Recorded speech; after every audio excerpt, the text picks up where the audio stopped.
Now, the origins, rise, fall, and utter collapse of Atari, once the console gaming company to a struggling entity bought out many times over the course of the last 50 years, was way before my time, as Atari's relevance has gone down the drain.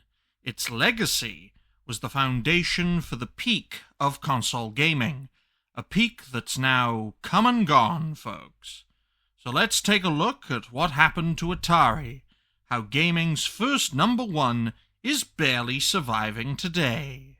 Now today, Atari is nothing more than a brand name, but its first decade, marketed as an innovative games developer whose name and logo were inspired by the Japanese, being incorporated in 1972, over the next 5 years, the first console was made and released, the groundbreaking Atari Video Computer System.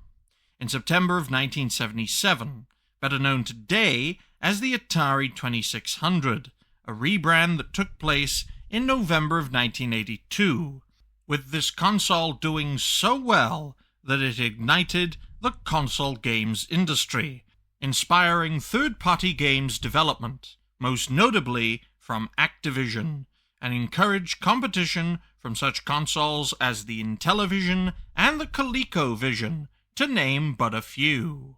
However, the video game crash of 1983 ended any hopes for Atari's continued dominance as a result of two botched games releases, E.T. and the Pac-Man console port, that both caused a spiral in Atari's popularity, a void in the games industry that Nintendo and Sega ultimately filled for the rest of the 1980s and beyond.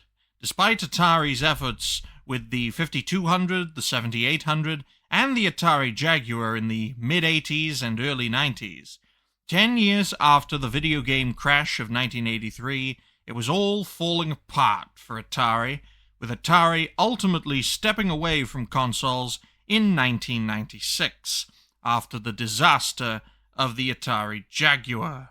The highlight of Atari was its first console, the 2600, that sold 30 million units in 15 years, from its release in 1977 to its discontinuation in 1992. So what happened, Atari?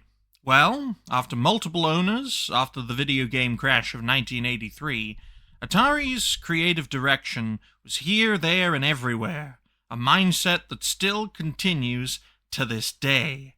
How Atari is still in business baffles me, folks, though when one considers it, legacy-wise, it's the only reason this brand holds any life left within it.